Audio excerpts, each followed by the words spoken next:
listening to The Motherhood Experience, a podcast where you are a part of the conversation with moms, for moms, and by moms. Let's jump into this episode with me, your host, Val Kleppen.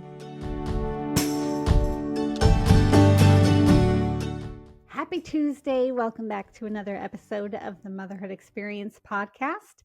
This week, I am joined by Melissa Knific, put in touch with me by Challenge Butter. And Melissa and I had a wonderful conversation on mealtime and the importance of spending time around the table with your children, the impact it can have on them, not just with relation to food, but with their association to your family. I appreciated this conversation with Melissa so much, and I know that you will as well. If you're tuning into the Motherhood Experience for the first time, I want to especially welcome you as part of our listening audience.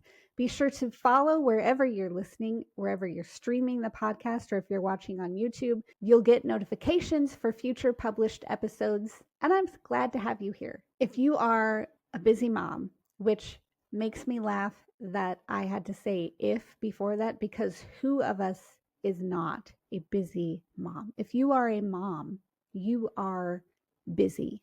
Mealtime can be hectic, stressful, food prep in general. But I feel like Melissa provided some not only tips and hacks, but just insight into the approach and her perspective on what makes mealtime an important part of the family routine.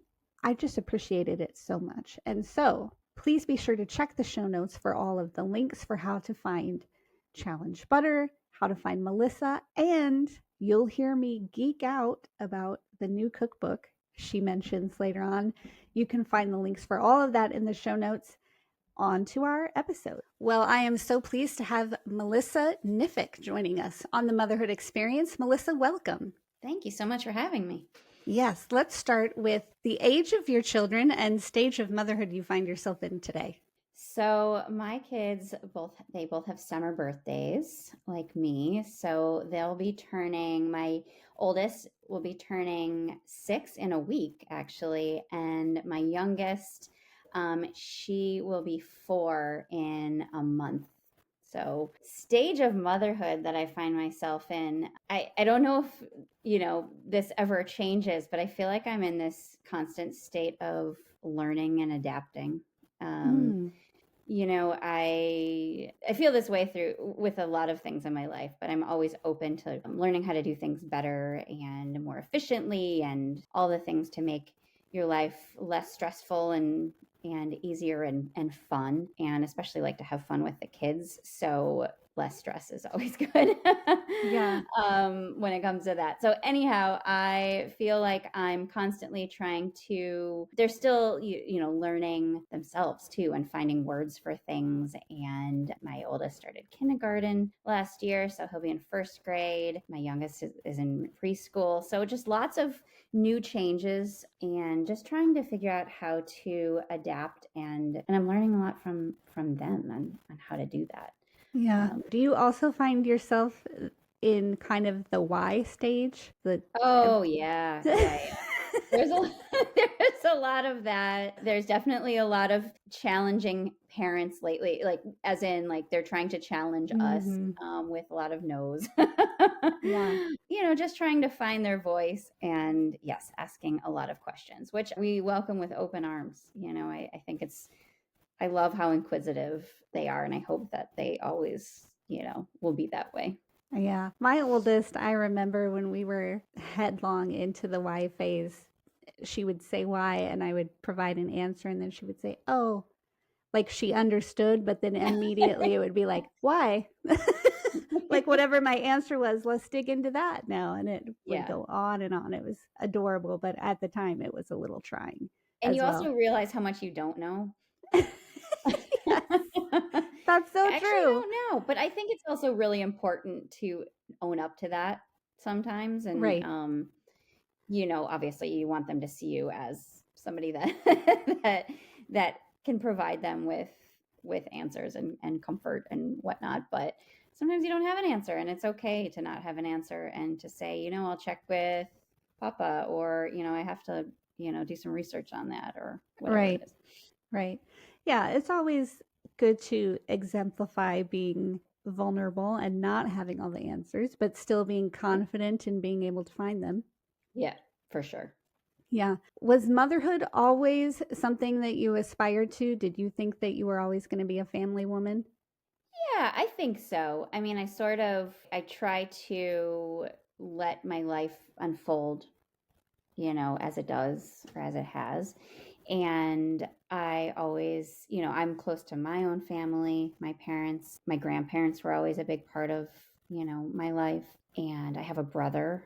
So in my brain, I always thought that, someday I would hopefully be a mom. And, here I am. So I feel very lucky to have that opportunity and to have a partner, with me on that journey that really sees eye to eye with me and through things together. And our kids are really fun. So I always imagined, again, life unfolds how it does, but because I have a brother and I, love him dearly, and we're about 4 years apart, so pretty close. But I imagined that I had hoped that, if I was a mother, that my kids would have a sibling too. And so I got lucky. Yeah. Is your brother older or younger than you? He's younger. Okay. So, what has it been like for you to have your son first as the oldest and watching that brother and sister relationship? Well, first of all, I often call him by, like, I'll often, eh, you know, call him my brother's name, and I don't even realize. No, that's not your name. Yeah, it's it's I try not to look at it as boy girl sort of thing, but I do see a lot of first child tendencies, Mm, and I feel like I see a lot of me in him, yeah. my son, and just because I'm the first and her oldest sibling, so yeah, trying to make sure that I feel like there's a lot of expectations with first, and there's also like a lot of other things too, right? Not only expectations, but just Lessons learned. lessons learned. You're a new parent at that point, and there's Hmm. unknown, there's a lot of fear, and then COVID happened, like Mm, during all of that too, so that was an added layer of craziness. He's a great older brother. He's great. yeah. He loves his sister very much. Also, just to encourage you, I call my oldest, my daughter, my sister's name all the Isn't time. that funny? It's hilarious. And one time I even wrote, she's 15 and I can't remember what she made for dinner, but she made something for dinner that she'd never done before. And when I wrote it in the calendar to like memorialize it forever, I wrote my sister's name. That's so funny. Yeah, it's just there's some connection there that just I don't know what it is. Yeah. It's something for sure. But when you were pregnant, when you found yourself pregnant for the first time, Mhm. and you were dreaming of this life as a mom and these expectations that you set for yourself, how did those differ once your son was here and you realized, man, I'm in the thick of it and this is how it is versus how I thought it would be? Gosh, when I was pregnant, I had really, you hear stories from your friends. A lot of my friends had already, had children, their first, second, some their third.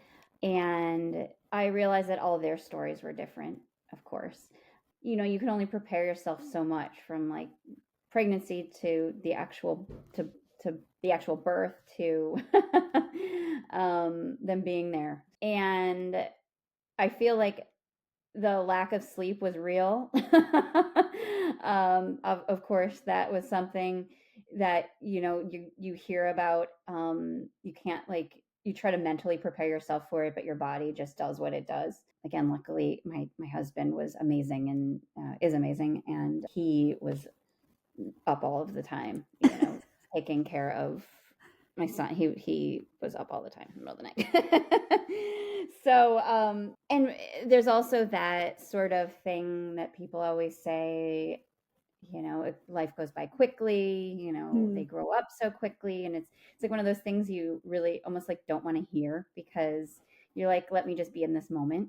I Right. don't want to know that it's quick, and I just want to like feel it for what it is. Right. But it does. And I feel like it gets faster like every year, and I like don't want to think about it. But it's so fun. The kids always want to see old pictures of themselves, old videos. And how lucky are we to have, obviously the phones are bad for so many reasons, but we have this like memory book that we have with us at all times. And it's so fun to go back and just see all of those times that feel like yesterday and forever ago.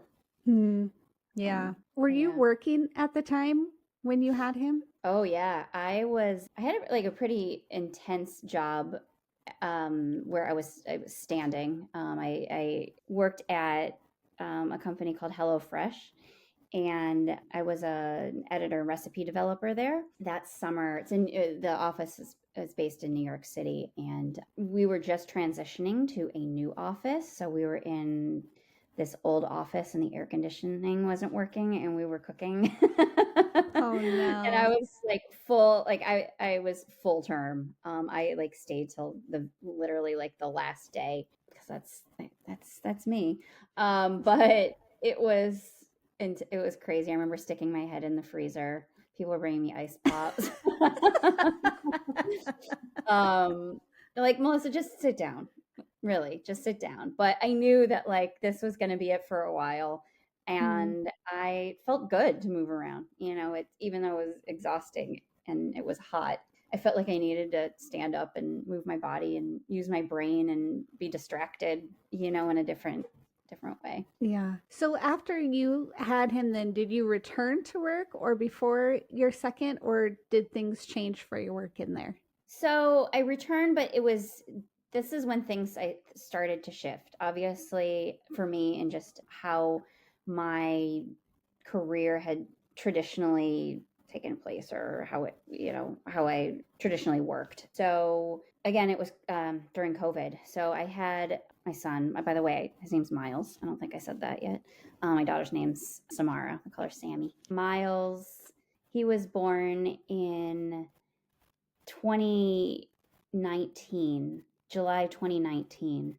And so then my leave ended around the beginning of 2020. So at that point, I went back into the office, and he went into daycare. My husband was working in the city also. And then there were like 8 weeks, literally 8 weeks in a row, where he was sick every week because of daycare.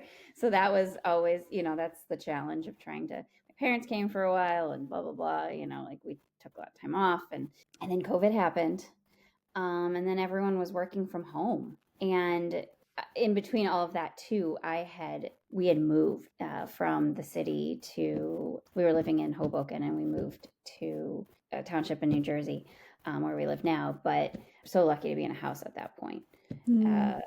And yeah, we worked from home, and it changed, I think, so much about the dynamic of how we were maybe anticipated parenting too, and just like our work dynamic, because here we are, we're both present. It was certainly like those times you think back, they were stressful for like so many reasons. I remember like being in a meeting, and my husband and I had to like compare schedules like every night or morning before school, before work, and just make sure that like we had this like sort of open time slot where we could like, here you go, and like hand the baby off, and then bounce back and forth between us during that for a good chunk of time. And it was a challenge, but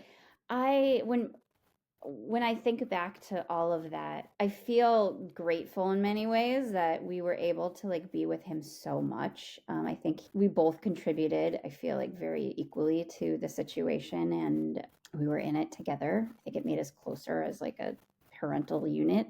And I think that, my son really he had no idea what was going on in the world. So he was just with his parents. And yeah, anyway, I went on a tangent there from your question, but I was working. And so then I got pregnant with my daughter, and my kids are 2 years apart. At that time, I had switched I switched jobs. I left HelloFresh, and I went back to a company that I had a media company that I'd worked for a long time, and they're now Dash Meredith. But I was a food director at Rachel Ray magazine, and so I did that still from home, still COVID times. They were just doing return to the office when she was born, when I was on leave for her. And then the magazine folded. So I at that point, switched to freelance. And I decided, I had staff roles my whole life. So it's time to do this. It felt like the right time. And that's been my life since. And so it's been really wonderful just, being able to do a lot of things that I wasn't able to do in staff roles, to work across brands, learn new skills, meet new people. So Are you the kind of mom where you making your kids baby food? yes, I was. But I also think that had to do with the fact that I was working from home. Yeah. And sometimes you just need, so, and it wasn't, I feel like it wasn't, people might laugh, like, it wasn't complicated baby food. I have always come from the school of thought that, like, your kid should eat what you eat. And obviously, like, babies can't eat like a cheeseburger. But whatever ingredients I would buy, I would somehow, if they had already been introduced to that, I would try to incorporate that somehow. That's kind of like how it's always been, like maybe we'd have sweet potato fries with that burger. And then the kids, like the baby, would have mashed sweet potatoes. And then I'd put a little, like, that was the extent of it, like baby food, Yeah. mashed sweet potatoes with a little cinnamon or curry powder or something in it. Yeah. Has food always been a pursued interest of yours, or is it something you found yourself in? Something that I pursued later. I think food has always been central to my life. When people ask how I got started in food, I always like to go back to the beginning of my life with my mom. She's always been an amazing cook. She ended up going to culinary school later in life. Well, I mean, she learned so many skills from her mom, and again, always was an amazing cook. But then when she found herself an empty nester, she decided to go to culinary school. And I was in college at that point, or had just graduated college. And so I was working, and I realized, and I was looking to pivot from my journalism job. And I thought, why not enroll in culinary school and perhaps go into food media? And at the time, it was like sort of a newish thing, and a lot of thing that people were starting to think about. And that's what I did. So I found myself doing that later, but I felt like it was always meant to be because our family loves food. And, my mom was such an inspiration to me, for so many of the things that I cook. So as your kids are school age now, and I don't want to say your role, because that's really not it, but I guess the form that your career has taken has evolved kind of into what it is today. Yeah. How has your mothering evolved with that then? It's funny because if I think about, again, until I had kids, and again, because of COVID, like, I was always working in an office. And so only for that short period of time did I know what it was like to commute every day to work and be away from them. And I have contract projects that I will, nowadays, like, go into an office, but it's not like it was. And so it's almost like I don't know what that was like anymore. I just remember it being really hard, and I never knew if it was because, one, I was a new mom at the time and I had to leave my 4-month-old, and go into the city for most of the day, or if it was just because of what it is. But now I feel really fortunate to be able to work from home, create my own schedule. I have a lot of flexibility. I feel very lucky. But until recently, now that my kids are in full time, my son, like I said, they're both at like a summer camp during the days right now. But during the school year, they're in school for the day. So until recently, when my daughter was like home and we had somebody watching her, they're here. Like, so even if somebody's babysitting her, the kids want their mama or their Yeah. papa. So my work is in the kitchen, a lot of it, right? Whether Yeah. I'm developing recipes or if I'm editing, I like to be like near ingredients to sort of, and cookbooks to sort of reference them. So they're around, which is wonderful, but it's also can be challenging, as I think you might expect, to have Yeah. somebody in your workspace, and you want to be with them too. There's like that little bit of guilt where you're like, okay, well, Yeah. mama's got to work, and you don't want them to think that you'd rather do that than Right. Right. than be with them. Do they But I also, think it's oh, go ahead. no, no. I was just gonna say one last thing, that I think it's really important to show them that their mama does work. Like Mm, she's built her own business. She has a career, and for me, I have both a boy and a girl. I think it's equally important to see strong female in their lives, and who better than their mom doing that. I was going to ask, do they show an interest more in also working with food in the kitchen with you, or is it more of they just want to be with their mama? Well, both. When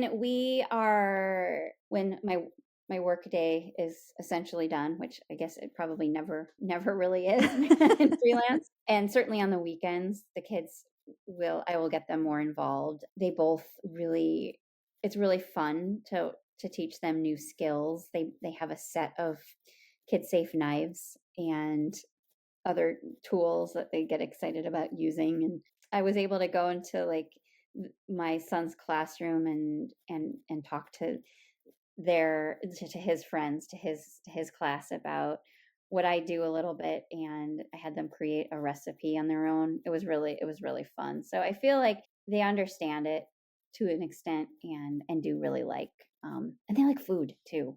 Yeah. So it's important for me to, food is just such a central part of my life, but I think most people, right? Like no I matter mean, if we you can't work go in food very or long not, like without it. you have to deal with it.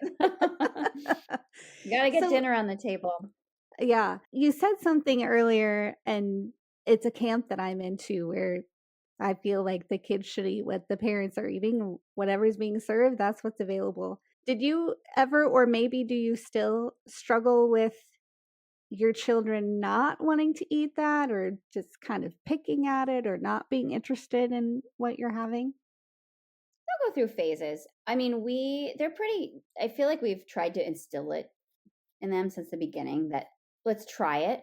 And I don't force it. I'm not like, hey, if this is something you don't like, I'm not sure if it's a textural thing. Like if they're just like, I'm not into it, but it's on their plate. And then if I make it again in a week or a month later, I'll put it back on their plate. Let's try it again. There's something I read about kids, like, or just not even kids, just people in general. Like when you try a new food, it takes like a certain amount of times, and it's just like, I don't like food waste, so it was Hmm. hard to initially get over that hump. But I Right. just kept putting like whatever it was, like the crunchy bell peppers in their lunch boxes, and eventually, like, we'd get the reports back and be like, they ate all of them. I was like, I did it. My son, Miles, he is a very like adventurous eater. He will certainly try everything, and if he doesn't like it, we have a phrase we say, I'm not a fan. It's like, okay, you're not a Ah, fan, we're good. But he always tries it. He did go through a phase where he was a little younger, like a couple years ago, which is the phase that my daughter's in now, where, I think a lot of it is control. And they'll be like, nope, I'm not doing it. I'm not doing it. mm, But then they'll see, like, if you're not looking at her, she'll try it anyway. So yeah, they'll be picky about certain things, but in general, my kids we'll try most food. And do you find yourself, and maybe it's not either one of these camps, but these are the two camps that I can think of, and I'm certainly in one of them. But do you find yourself more where your kids inspire you to think of more recipes or more ways, different meals to make, more ways to incorporate certain foods? Or do you kind of find yourself in the camp of, I know what we like, I know what we eat, we have essentially the same things more often than not? My kids definitely inspire me to cook different things. Sometimes, like, this might sound crazy, but Miles will like come up with a flavor combo and he'll just like say it off the top of his head. I'm like, oh, actually, I should try that.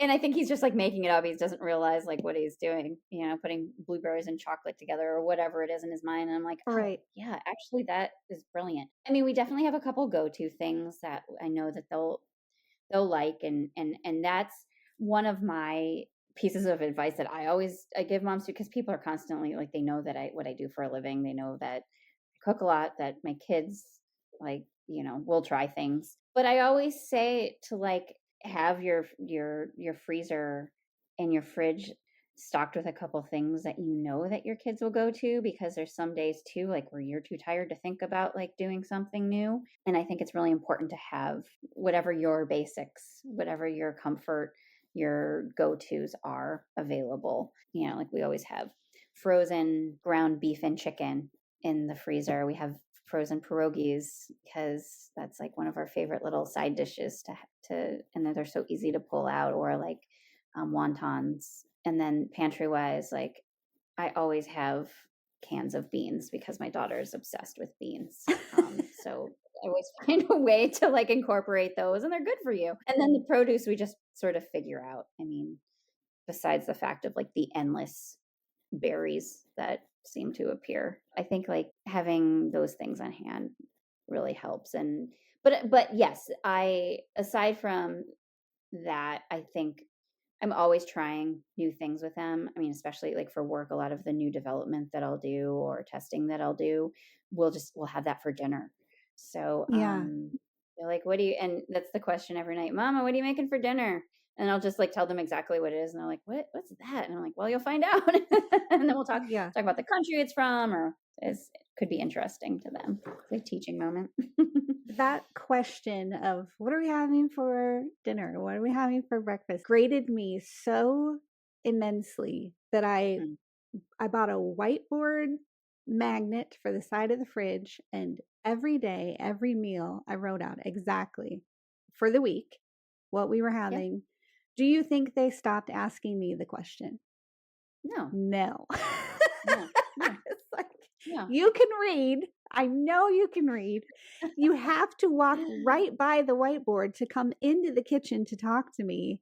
Like, I don't know why it grates me so immensely. I think it's almost like maybe subconsciously is kind of a challenge. It's like they're challenging me. Like, are you gonna make something we're gonna like, or you know what I'm saying? And it's just, it absolutely is. And maybe they don't know that, right? Like, yeah. I'm definitely, they'll ask, like my kids will ask me that, and then last night was an example, and I said what we were having, and my son, he said, well, Sammy really likes pizza, so I think you should make pizza. And I'm like, well, that's not happening tonight. So, no. and so valiant of him looking out for his sister like that, right? Exactly. There was no self-interest in that at all. Yeah. Sammy really likes pizza. So she does. It's her favorite thing in the world. Yeah. But yeah, I think the mealtime dress is real. I think that it's something that, again, whether it's something people love to do or don't love to do, it's there. It weighs on them because it's toward the end of the day. And I'm saying mealtime, like all meals, but what I mean here is usually dinner, right? It's the end of the day. Everyone's done whatever they've done all day. They're exhausted. And then you have to get dinner on the table. And so like thinking about it, and then like the last thing you want to hear is like, I don't want that. Yes. Or when it's on the table is, but I don't like it. Right. It's like, well, so it gets exhausting, but I feel like having some things in your back pocket, again, the things we talked about, making sure that you have ways to streamline dinner too. I think that that's, really, really important. Just a couple like hacks that will get you through some of those trying days. Yeah, and I think that's sage advice regardless, because there are days that you're going to be sick. There are days that, Yep. you might be called out of the home for some emergency something, and just to have not only the frozen meals on hand, but the ingredients to make them. Like, God forbid if another COVID 2.0 Yeah. happens and all of a sudden grocery store shelves are barren once again, Yeah. having that stuff like, well, we're prepared for this. I don't have to stress out over what I'm going to make you for dinner Yeah. because it's in the freezer or whatever. What are some other hacks, especially as it's late summer, back to school is just like staring us in the face. Routines are going to change, activities are going to increase probably at the home. So what are some other hacks that you would share with moms?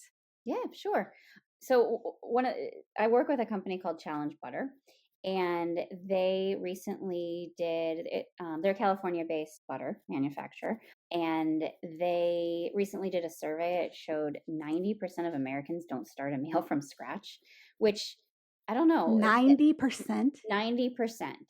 And when, I knew the number was pretty high, but I didn't like I didn't think it was that high. Wow. And it really is eye-opening, right? Like you think about, okay, so let's talk about how we can get there. And it sounds like there's people starting with something that's semi-prepared, perhaps, or again, we'll talk about it in a second, but just other quick ways to get there. So one of the shortcuts that I like, which apparently like the same survey is like half of Americans love this shortcut too, is rotisserie chicken.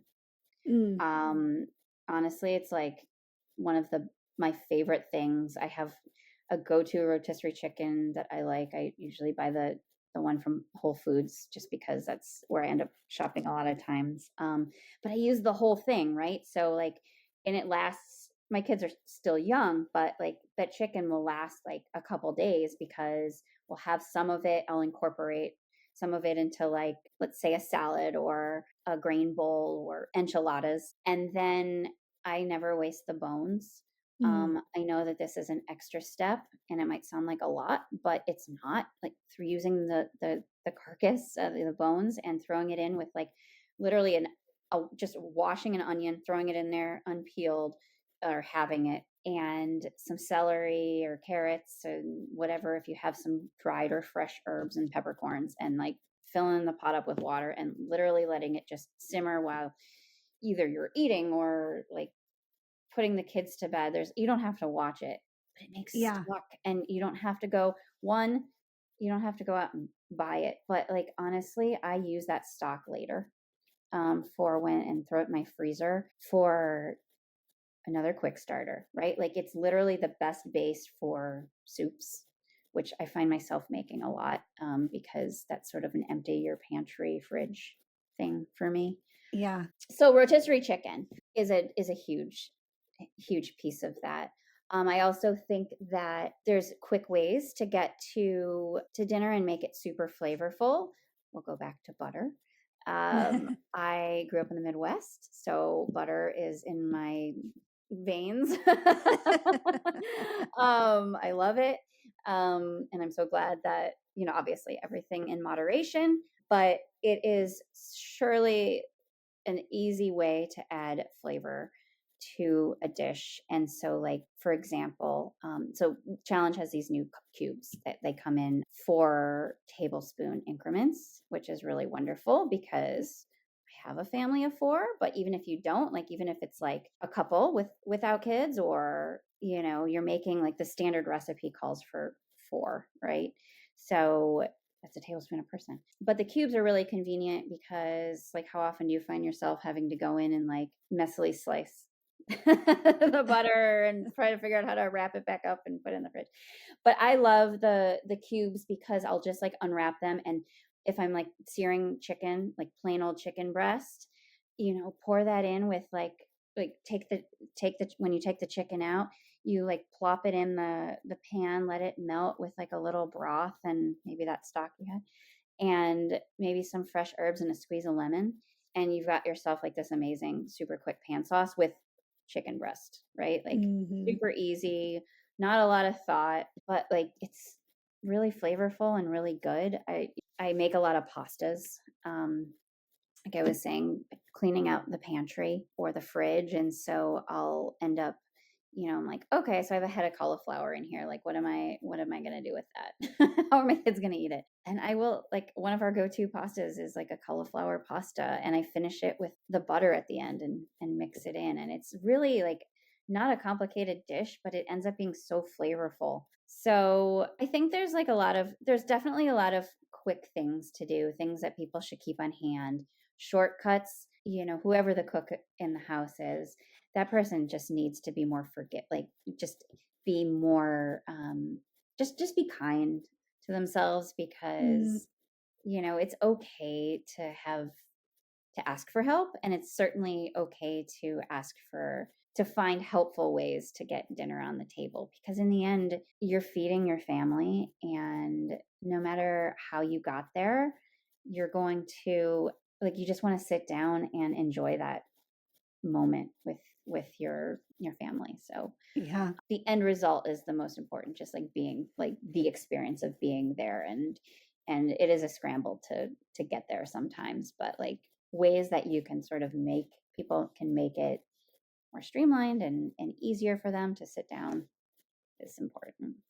And I love, love, love that you highlighted that it's not the result of the presentation of the dish you put before them, but it's that time spent around Yeah. the table, just enjoying one another. And the food essentially is a vehicle for that time. How have you noticed over your career working with food and recipes, and sure, we want it to taste good, we want it to look pretty sometimes even, but how have you noticed food really shaping mealtime for a family and cultivating those memories and that time together? Yeah, I mean, I know that not everybody, I certainly recognize that I'm, again, lucky that I can, one, be home to make dinner, because of my flexibility with freelance, and also just that I can, find that time. But it's really been important to me to have that meal time together. So we try really hard to have dinner together every night. And sometimes, like, when I say really hard, like it happens every night, unless there's definitely days where like I'm in the city, my husband's in the city, or we have other obligations, or it's a date night, or whatever it is. It's so important to me, because I think that I truly believe that when kids are eating with, whether it's their parents or grandparents, or just having that community, like, experience when you're eating, or communal experience, that they'll eat better, because you're in conversation.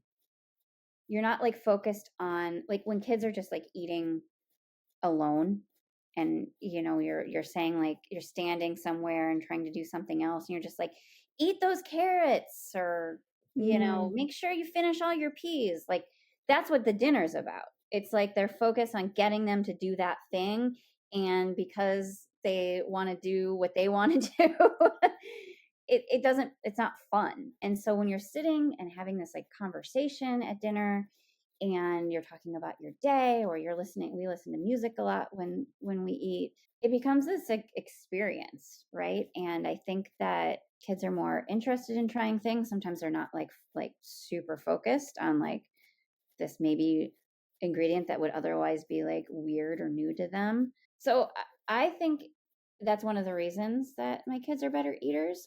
In our family, I've seen other kids, that don't have that same routine. So it's hard to say, but that's where I I think you really hit on something there, and I'm making a mental note, like, clip that, clip that. I'm gonna clip that. But what about you as far as, upcoming projects? We're heading into fall. What do you have new? What are you trying? Sure. How is your work life situated now? So I'm starting a couple new projects, but I just wrapped up something really big for me, which I'm really excited about. I am co-authoring a cookbook that with my friend Nina Elder. We've followed a similar path in the food industry, and I was so lucky to be able to work with her on this book. But it's the National Geographic National Parks Cookbook coming out in February. It features recipes from all 63 national parks, and some of the recipes, there's 100 recipes in the book. So there's at least one recipe from each park. The recipes some are contributed from lodges or chefs that live near the park, and then some of the recipes are newly developed by us. So it's really just a beautiful look into the diverse landscape of this country. And it was a really amazing book to work on. And I'm super excited Can I tell about you that the homeschool mom in me is geeking out right now? that. That's amazing. I love that. Thank All right. you. Yeah. Thank you. I'll share the link with you. It's available for pre-order. Yes, please do. I'm serious. I'm thinking like, because I used to live near Yellowstone, and that has such a special Oh, place in so my heart. jealous. And I always love, teaching the kids about the national parks, and we want to visit as many as possible. And also, time in the kitchen, you've got math, you've got science, you've got home ec, all the things. I'm Yeah. all about this. I'll take 10. Thank you. Yeah, I'm excited. It's funny you're talking about it as like an educational piece too, because I was thinking about that. It's, to me, this is more than a cookbook. There's definitely, each head note has a specific story about, you know, um, about the recipe, about the park. And it really is a bit of history. And for me, like food and travel also go hand in hand. So Mm, like what better way to bring home that experience, or if, like you can't get to that park and want to try to have that moment, you can try to recreate that at home. yeah, But yeah, there's definitely a lot there. I think that I'm really excited for people to see it, and it really absolutely.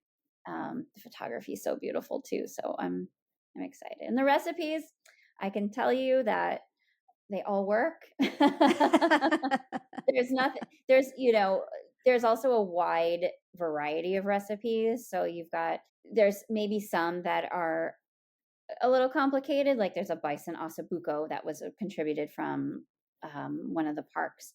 But there's also like really easy streamlined recipes, like no bake granola bars. There are these like key lime bars that have a press-in graham cracker crust. There's super simple dinners, lots of fish because Alaska has like a billion parks. It feels like. Yeah. Anyway, I'm excited about it. Oh, that's amazing. And what about you have a website, right? I do. And on there, tell me the resources that you have for moms who are looking for ways to prepare meals for their family, how to do it at a glance, that sort of thing. Sure. So there's links to some of the recipes that I've developed. Sally in the Times of magazines, especially the ones that have folded, those links. I need to figure out how to get those back up there and republish those recipes. But there's for the links that exist. Those should be on there. So hopefully people, to me, like recipe development is a chunk of what I do. And I hope that because I focus on the home cook in my recipes and I'm a mom myself and have this experience. I mean, I hope that my intent is that my recipes are easy to follow, they're accessible. And so for me, I feel like that's my biggest resource, is just like being able to have a real life example of something that, you know, people can do and hopefully keep on repeat in their kitchen. I guess another question as we wrap up our time together. Thank you so much for coming and being a guest and sharing your expertise, but also your motherhood story in it all, and how your career and your motherhood are really a second marriage in the path that your life has taken. But how would you encourage the mom who really wants what's best for her family, but maybe she doesn't have the confidence in being able to provide not just a meal, but like something that she might consider worthwhile? You know, it might be another night of chicken nuggets and hot dogs for her, and she just wants to go that extra step, but maybe lacks the confidence in how to go about it or how to get started. What would you say to encourage her? Well, again, I think it goes back to what we talked about with the end result, right? Like, you're feeding your child and you're spending time with them, and really they're not going to necessarily remember that, like, oh, mom made this eggplant parm from scratch or like she gave me just these frozen chicken nuggets. By the way, I do that too. There's nothing wrong with that. So I think that the most important thing is that the kid feels, you know, happy and safe, and that you're there with that child, enjoying whatever that meal is, however you got there, whether it was a shortcut, whether it was takeout maybe some night, and maybe you did like a simple, side for it or something. It doesn't matter, is the point. I think that being there with your kid is really the most important thing. And there's a lot of information out there, a lot of, social media that puts a lot of stress on us to be a certain type of mom, perform a certain way. And in the end, like, we have instincts and we know what our kids need, and it's us. So absolutely beautiful answer. Cannot think of a better way to end the episode. Melissa, thank you so much for being a guest on the Motherhood Experience. Thank you so much for having me. It was a pleasure. Thank you so much for joining us on today's episode of the Motherhood Experience podcast. To join our exclusive TME community, head over to themotherhoodexperience.com/learn more. Be sure to follow the Motherhood Experience on Facebook or Instagram, and please leave us a 5-star review wherever you listen to podcasts. If you're watching on YouTube, leave us a comment below, and we'll catch you next time.